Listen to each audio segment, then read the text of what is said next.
ካሌብና ኤዱ ጀምረውት የነበረውን ነገር ዛሬ ላይ ይፋ አደረጉት። ሁላችንም በባለፈው ክፍል ላይ በጉጉት ስንጠብቀው የነበረ ነገር ዛሬ ላይ እጅግ በጣም አስደንጋጭም አሳዛኝም ሆኖ ቀርቦልናል። ሰላም ሰላም! ውድና የተከበራችሁ የቻናሉ ቤተሰቦች እንዴት ናችሁልኝ? ሰላም ናችሁ? ደህና ናችሁ ወይ? እኔ ሰላም ነኝ አልሐምዱሊላህ።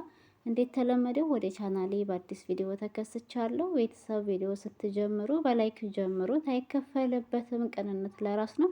ላይክ፣ ሸር፣ ሰብስክራይብ እያደረጋችሁ እስከ ቪዲዮ ፍጻሜ አብራችሁኝ እንድትቆዩ በትህትና ጠይቃችኋለሁ።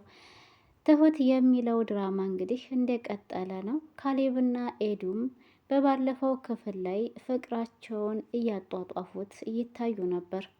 በዛሬው ዕለት ደግሞ እጅግ በጣም ለነሱ አሳዛኝ ቢሆንም ለዳንኤልና ለትሁት ግን አስደሳች ነገር ሆኖላቸዋል።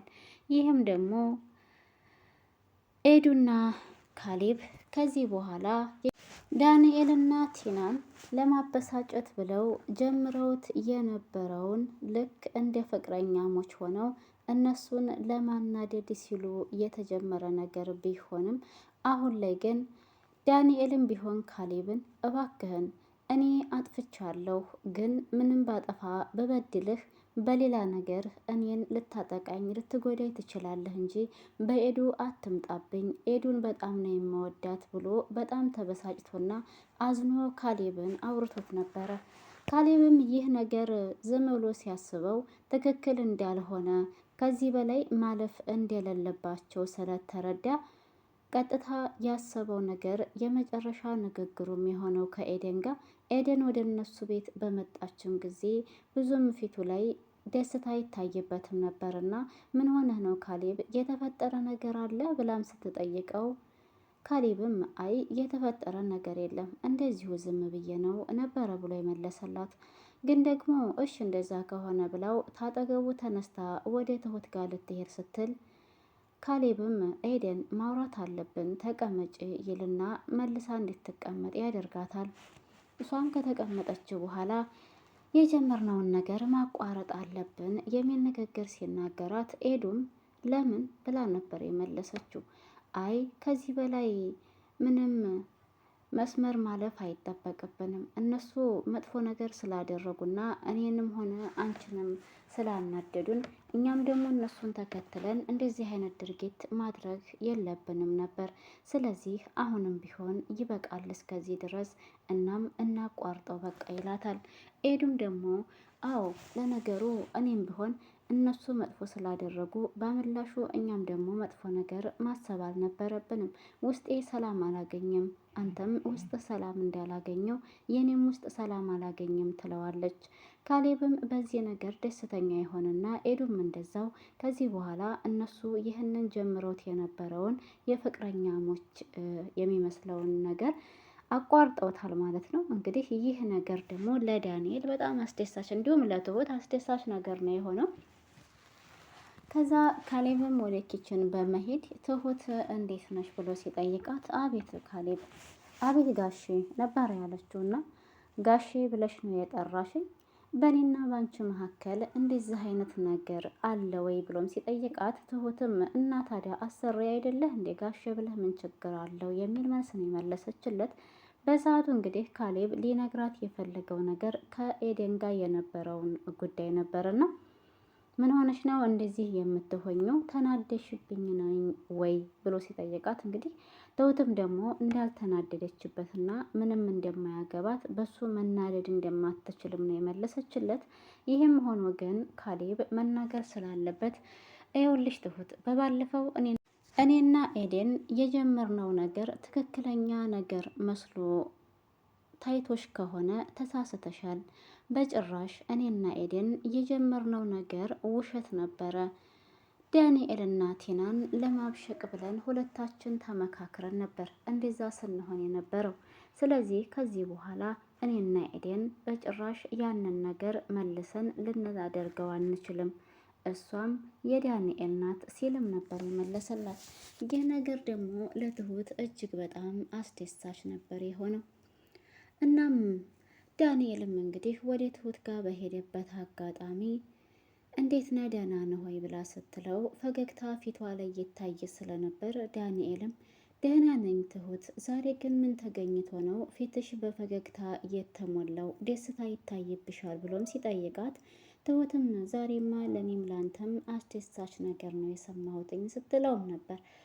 ዳንኤልም ይሄ ነገር የአስደሳች ዜና ምንድን ነው ብሎ በጉጉት እየጠበቀ ስለነበረ ምንድን ነው ትሁት ምን ልትነግሪ ፈልገሽ ነው ብሎም ሲነግራት ሲጠይቃት እንግዲህ እሷም ደግሞ አንድ ውሸት ሆኖ የነበረ ነገር ለእኛ ግን እውነት መስሎ የታየን ነገር ሰምቼ ነው። እናም ይህ ነገር ደግሞ አስደሳች ነው ትለዋለች። ይህንን ነገር ለመስማት በጣም እየተጣደፈ ዳንኤል እንግዲህ ይጠይቃታል ትሁትን።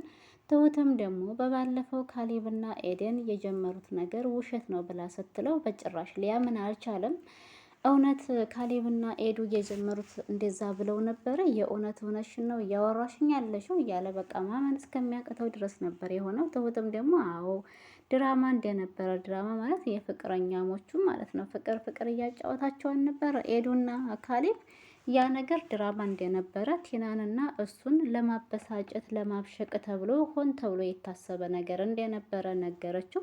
ዳንኤልም ይህንን ነገር ሲሰማ እጅግ በጣም ነው የተደሰተው። ተደስቶ በቃ ፈንድቅድቅ አለ። እንግዲህ ኤዱን መጀመሪያ ላይ ሲለምናት መንገድ ላይ ይዞ እንግዲህ ኤዱም ደግሞ እኔ አንተን ሁል ጊዜ ይቅርታ እያደረግኩልህ መኖር አልፈልግም፣ በቅቶኛል። ካሌብም ቢሆን ከሚስቱ ጋር እስከሚፋታ ወይም ወረቀት እስከሚቀድ ድረስ ነው እንጂ የምጠብቀው ልንጋባ ነው፣ ቀን ቆርጠናል፣ ትንሽ ቀን የቀረን ብለው ነበርና ይህ ነገር በጣም ልቡን ስለሰበረው ዳንኤልም ለኤዱ ጠለቅ ያለ ፍቅር ስላለው ትንሽ ቀር ብሎት ቢሆንም ያው አሁን ላይ ደግሞ ደስ የሚል ነገር ሲሰማ በቃ ያንን ንዴቱን፣ ብስጭቱን፣ ሁሉንም ነገር ረሳ ማለት ነው። ርስስት አድርጎታል ዳንኤል ለኤደን በጣም ጥልቅ የሆነ ፍቅር አለው ማለት ነው ቤተሰብ። እናም አሁን እንግዲህ የትሁት ነገር ደግሞ ግራ የሚያጋባ ነገር ነው የሆነብኝ። ቆይመት በባለፈው ላይ እኔ ያፈቀርኩት ካሌብን አይደለም ሀገሬ አብሮ አደጌ ነው ያለችው እና ለኤዶ የነገረቻት ባሏ ነው ወለ ፍቅረኛዋ ነው አሁን ወደ እነሱ ጋር የመጣው ማለት ነው። አዲሱ ሰውዬ ስሙም ማንም እንደሆነም አላወቅኩም።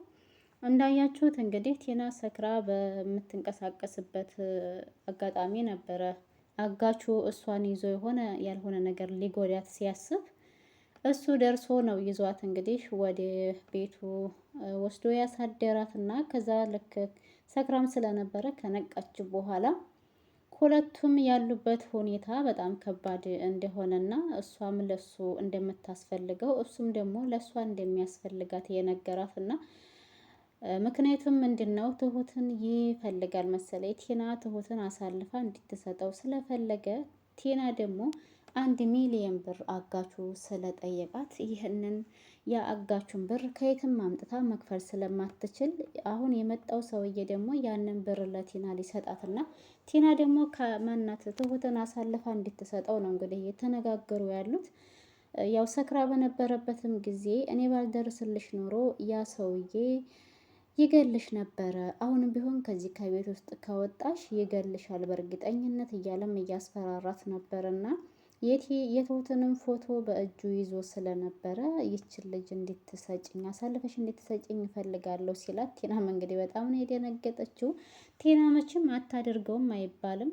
በእርግጠኝነት 1 ሚሊዮን ብር እሰጥሻለሁ ካላት እርግጠኛ ነኝ በባለፈው ትሁትን እንግዲህ አግታ አሰቃይታታለች። ዛሬም ደግሞ ለዚህ ለሰውዬ አሳልፋ አትሰጣትም ብለን አናስብም።